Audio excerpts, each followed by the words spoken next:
प्रिय विद्यार्थियों, आज की हमारी क्लास का जो टॉपिक है वो है thermodynamic derivation of delta TB. Delta TB का ऊष्मागतिकीय व्युत्पन्न। तो देखिए, हमने पिछली क्लास में एक ग्राफ खींचा था, आपको ध्यान हो तो पी नोट, यहाँ नीचे हमने P1 और P2 रख रखा था और इधर टीबी, यहाँ पे T1 और यहाँ पे T2, और इस तरीके से हमने एक ग्राफ खींचा था, आपको याद होगा, विलायक और विलयन के मध्य। तो ये जो पीटी कर्व हमारा आया था, इस पीटी कर्व पे ही हम क्लासियस क्लैपेरॉन की जो इंटीग्रेटेड इक्वेशन है उसको हम अप्लाई करते हैं और लिखते हैं। तो देखो, तो क्लासियस क्लैपेरॉन जो इक्वेशन है वो होती है ln P2 upon P1 delta HB upon R 1 upon T1 minus 1 upon T2। ये ओरिजिनल इक्वेशन है।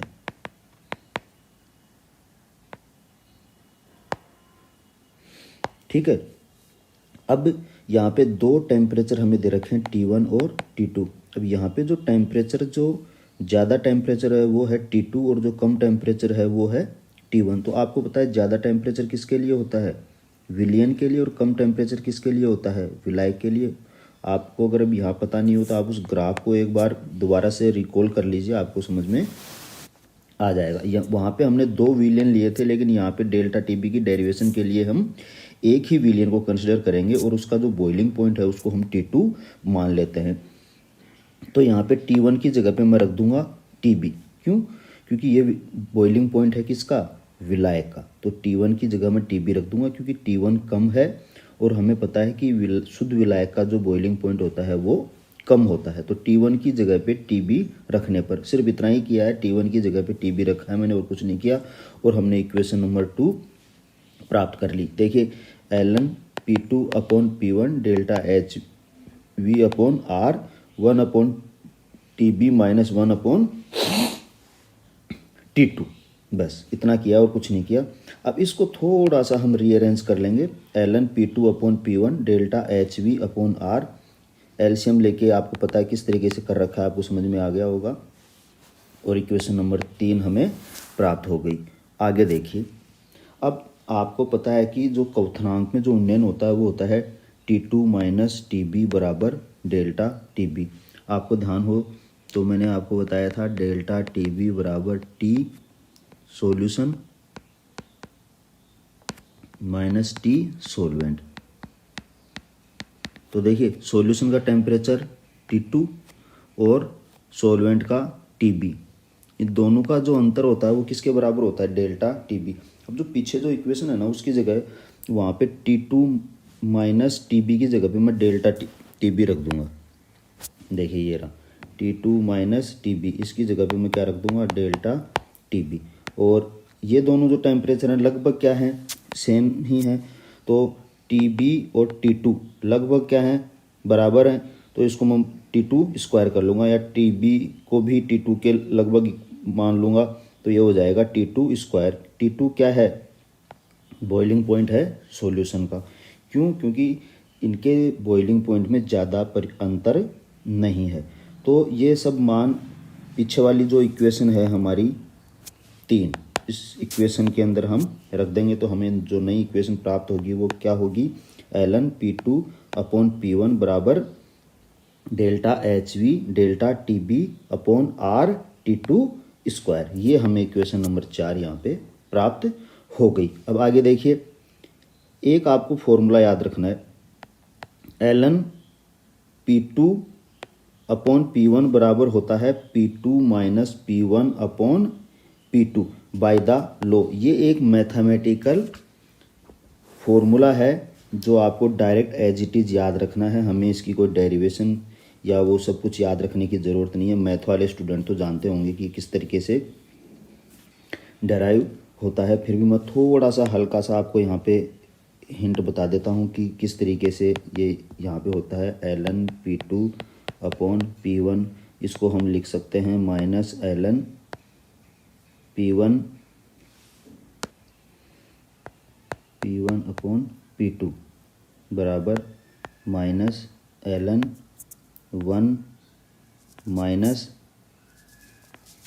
P2 minus P1 upon P2, ठीक है। और ये इक्वल हो जाएगा, ऐसे लिख देंगे इसको, minus minus P2 minus P1 upon P2, और ये होता है इसलिए कि ln1 माइनस एक्स बराबर माइनस एक्स के जब x बहुत छोटा हो। तो हम लिख देते हैं ln P2 अपॉन P1 बराबर P2 minus P1 upon P2। लेकिन ये इतना सब कुछ आपको करनी है, आप तो डायरेक्ट याद रखो ln P2 अपॉन P1 बराबर P2 minus P1 upon P2, और आगे लिख देना आप तो बाय द लॉ, कोई दिक्कत नहीं है। अब हमने राउल्ट का नियम पढ़ा था, P naught minus P S upon P naught equal to small n upon capital N। उसको यहाँ पे रखने के लिए मैंने क्या किया, P नोट की जगह पे तो P2 रख रखा है, PS की जगह पे P1 रख रखा है, और P नोट की जगह पे P2 आ ही रहा है। क्योंकि ज़्यादा वेपर प्रेशर किसका है, सोलवेंट का है, तो उसको P2 रखा, और कम किसका है, सॉल्यूशन का, तो उसको मैंने रख दिया यहाँ पे P1। PS की जगह P1 और P नोट की जगह पे P2, और ये इक्वल हो गया small n upon capital N। Solute के मोल फ्रैक्शन के इक्वल था, लेकिन जब सॉल्यूशन बहुत ही डाइल्यूट होता है तो small n upon capital N को मैं क्या लिख लेता हूँ, कैपिटल N, क्योंकि सोल्यूट की मात्रा क्या है, कम, small n is less than capital है, ठीक है। तो ये हमारे पास में आ गया P2 minus P1 upon P2 बराबर small n upon capital N। तो समीकरण 4 व समीकरण 5 से देखो, समीकरण 4 कौन सी है, ये रही, और समीकरण 5 कौन सी है, ये रही। यहाँ से ये जो small n upon capital N का मान है ना, वो मान कहाँ रख दूंगा मैं, इसकी जगह पे रख दूंगा, क्योंकि P2 minus P1 upon P2 किसके इक्वल है, small n upon capital N के, और ये P2 minus P1 upon P2 किसके है, ln P2 अपॉन P1 के इक्वल। तो ये दोनों भी आपस में क्या हो जाएंगे, इक्वल हो जाएंगे। इस कारण मैंने यहाँ पे रखा small n upon capital N और delta HV delta TB upon RT2 square, ठीक है। यहाँ से मैं डेल्टा TB का मान निकालूंगा, जो कि आ जाएगा RT2 square upon delta HV और small n upon capital N। अब देखिए डेल्टा TB क्या हो जाएगा, RT2 square upon delta HV, small n की जगह पे मैंने रख दिया small w upon capital W विलय के लिए, ठीक है। और कैपिटल N की जगह पे क्या रखा है मैंने, small m upon capital M, ये हो गया विलायक के लिए, ठीक है। वो मान यहाँ पे रख दो और इक्वेशन नंबर 6 हमें प्राप्त हो जाएगी। अब हम जानते हैं कि जो LV होता है, पीछे की क्लास में भी मैंने आपको बताया था, लेटेंट हीट ऑफ जो वेपोराइजेशन होती है, ये होती है equal delta HV upon M के, विलायक के प्रति ग्राम वाष्पन की गुप्त ऊष्मा। तो इस LV का मान क्या करो आप, इस डेल्टा HV की जगह पे क्या करोगे, ये वाला डेल्टा HV की जगह पे ये वाला LV मल्टीप्लाई बाई M को पुट कर देंगे। तो उससे होगा क्या, देखिए जब मैं यहाँ पे डेल्टा HV की जगह पे रखूँगा LV कैपिटल M, तो देखिए इस M से ये M कट जाएगा और क्या मिलेगा, RT2 square small w LV capital W और स्मॉल m, और जो कैपिटल M था वो कैपिटल M से कट जाएगा, और हमें नई इक्वेशन मिल जाएगी 7 डेल्टा TB की।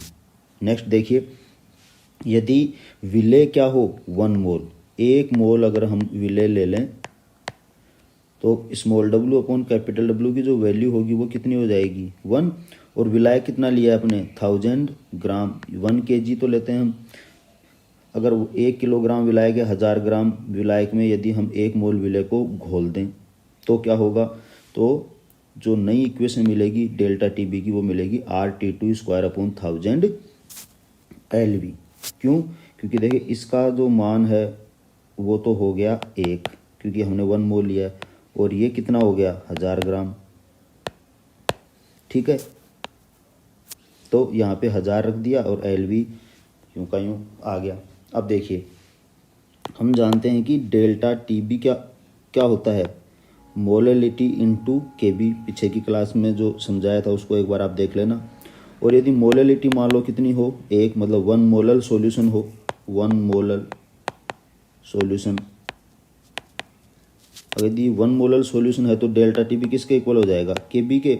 तो समीकरण 8 में डेल्टा TB की जगह पे मैं क्या रख दूँ, KB। तो KB किसके बराबर हो जाएगा, RT2² 1000 LV। ये इक्वेशन आ गए हमारे पास में 9। और LV का मान कितना है, डेल्टा HV/m होता ही है। आप यहाँ पे रखना चाहो LV की जगह पे ये वाला मान तो ये भी रख सकते हो। तो KB आ जाएगा RT2² 1000